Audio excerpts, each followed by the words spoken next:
ইরানের সাথে উত্তেজনা ও ইয়েমেনে বিমান হামলার মধ্যেই মধ্যপ্রাচ্যে সামরিক সক্ষমতা বাড়িয়েছে যুক্তরাষ্ট্র। মঙ্গলবার এক বিবৃতিতে এ তথ্য জানিয়েছে মার্কিন প্রতিরক্ষা বিভাগ পেন্টাগন। তবে মোতায়েন করা যুদ্ধ বিমানের ধরন জানায়নি। বান্ডেল থাকলে প্রতি সেনমানিতে টাকা বাঁচবে। বিকাশ সেনমানি বান্ডেল কিনে জিতুন প্রতি লেনদেনে।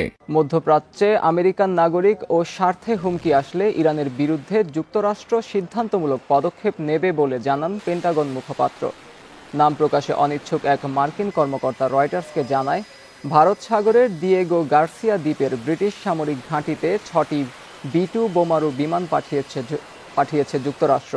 দেশটির সবচেয়ে শক্তিশালী বোমারু বিমান B-2 পরমাণু অস্ত্র ও 30,000 পাউন্ড বোমা বহনে সক্ষম।